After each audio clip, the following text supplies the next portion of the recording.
Hi, we're the Corrs, and we say hi to everybody who watches us on Soul Musica. Go on, leave me breathless. Come on.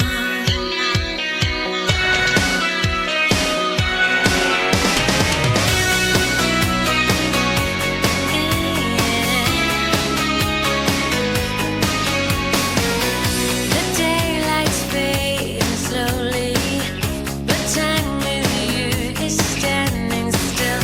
I'm waiting for you only. The slightest touch and I feel weak. Well, it's This in Blue is our third album, and we feel it's kind of like a natural progression from Talking Corners, our previous album. But it seemed really, really natural for us, this one, to write the songs, and we really are very, very fulfilled with what we've written. And it's quite diverse, and we use instruments in slightly a different way than before. Yet it's still us. But we did it in Ireland, which was very, very good, because we could go home to our own beds and make our own dinners, write songs, and come into the studio. It was kind of fun. Well, I mean, it's not. We haven't ever actually changed our image. We are what we are always. But for videos, it's nice to try some things different. And also because we were shooting in the desert, and the director liked the idea of the old plane and the Hells Angels coming to our gig, which seems pretty unusual that you would have Hells Angels coming to a Corrs gig, because we're pop, So I think he liked that juxtaposition. I think the idea was kind of like a Mad Max type of idea, where it was leather and the desert and scorpion, and it just was an unusual idea, and we thought it was fun. We don't actually contrive to go down a certain path. We just write what's natural to us. It's really not at all calculated. So, I mean, the elements that can be heard, I could say, and in No More Cry, is just natural for those particular songs.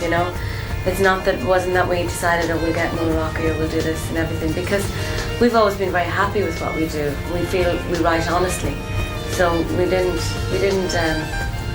set out to change or anything like that. So just did it. I cannot lie from you. I cannot hide. I'm losing will to try. Can't hide it, can't fight it. So go on, come on, leave me breathless. Tease me till I can't deny this love and feeling.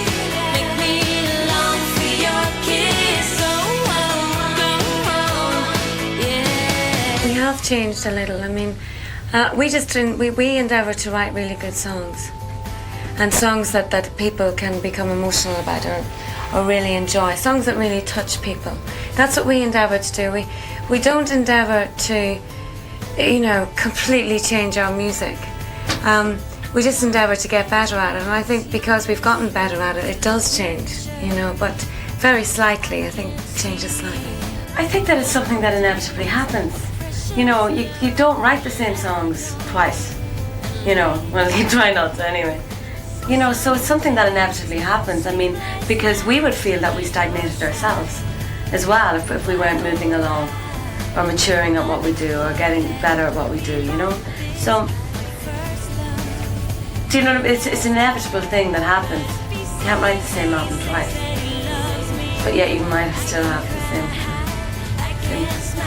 way, No, I mean, as I said, it just is. Our music is dependent on what we write and what we're inspired by, and you can't contrive to change or anything. You just write different songs every time, and that's the difference. And those songs have different influences, but we never think about trying to change. We never think about trying to stay the same. We just write songs and see how they sound. If there's no tomorrow, and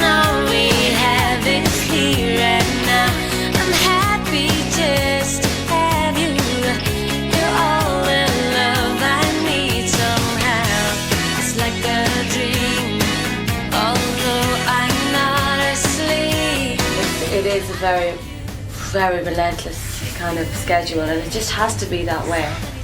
You know, because it's because of the success that makes it that way. So you've got to be grateful for it. You've got to go on the wave. You know, and it's a labour of love. I mean, if we didn't love it, we certainly wouldn't let ourselves get worn out of something. You know, and we really do love. We love, really particularly, we love playing live. That's our favourite thing to do. And you know, you do have to do other things to set all that up and everything. But ultimately, you like to be on the stage. Well, I think it's definitely a strain, but I mean, you're achieving all the time, which is an amazing thing. To be achieving so much in one day is incredible. You know, like sometimes we will take 3 flights in one day and do 5, 6 acoustic performances in different radios, or do TV stations, or do a show at the end of the night. So it's very, very, very fulfilling. But I mean, yeah, it's tiring, and it puts a strain on relationships, and you don't lead a normal life at all. You know, you just live out of a suitcase. But we do love it. That's why we do it. I think more than ever, because I think you're more motivated than ever, because you don't want to lose what you have, and you also have more experiences so that you can get better at what you do. And you just, you know, the more you're raised, stardom-wise, the more that is actually demanded of you. You really do have to be very good. You can't bluff it. You know what I mean? That is it. And so you demand a lot of yourself, and that is in return very fulfilling. I think it's easy for us to stay grounded because not only are we family, but we are surrounded by a lot of people. All the people that work with us were with us from the beginning, long before we were famous. And that keeps you very grounded, because you're not reinventing your situation all the time. You're surrounded by the same people who know you for your faults, who know you for your good side, who know you when you're frustrated, and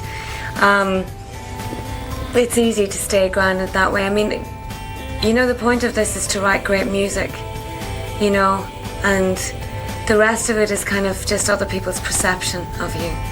Fame is something that other people see, you know.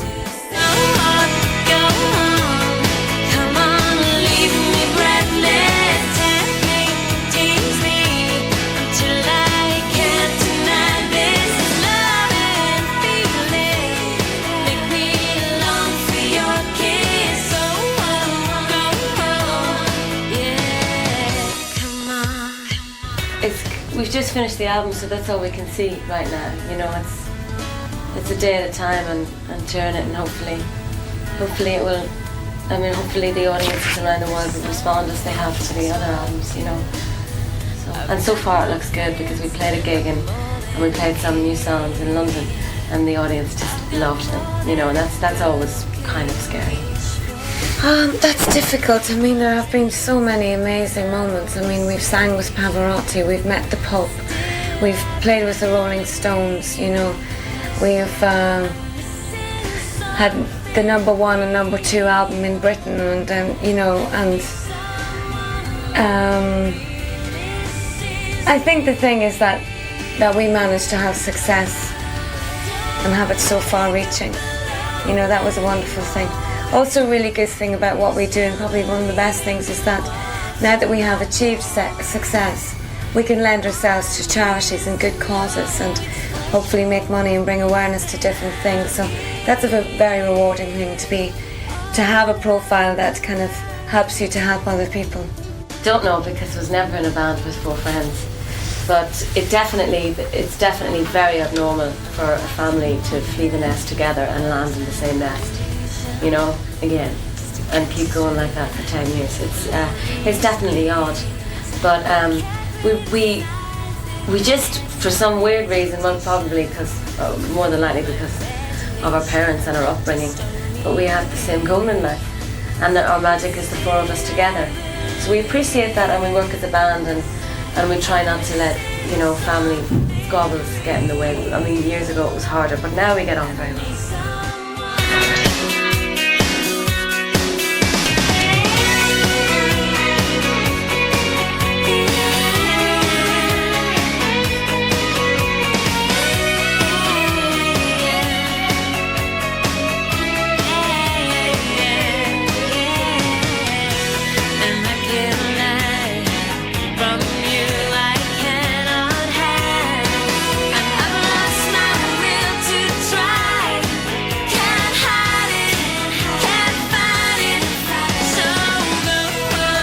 it's whatever happens between the four of us, whether sometimes it's good or whether sometimes it's bad, it's the Corrs and that's it, you know. It's the same in most good bands, you know. It's what is special about bands is the chemistry between the four people, and that's their magic. Yeah. And take one away, and you've lost the rest. Yeah, the soul would go out of the band. Oh, we did. I mean, kind of last year seemed to be a pretty big milestone in our career, where all of a sudden we went up to an elevated level of fame. Before then it had been quite calm, and we've been able to very much handle it, and we still can. But sometimes you have to pinch yourself when you go to the supermarket and you're buying your bread and people are going, hey, it's one of the Corrs, and you know, it's pretty crazy. I mean, it's a pretty overwhelming thing. It's hard to get used to. Seeing the bigger picture, you know, looking out in the world, staying as real as you can, doing normal things, you know, not getting consumed by this because it's not real. You know, it's wonderful. Music is wonderful. It's escapism. It's entertainment. But there's a very big world, and we're tiny. And I think it's keeping your perceptions right too. Well, you see, you make it as real as you can because we're representing ourselves everywhere we go. We're not acting like certain people. We are ourselves, and so it is. This is an honest conversation. Except what's weird about it is there's a camera and a public, you know. But this is an honest conversation, so there is reality in it. It's just not reality as most of the world knows it, you know. But it's our reality. It's all been very good. We're happy. Absolute whirlwind. A roller coaster ride. A dream and a nightmare.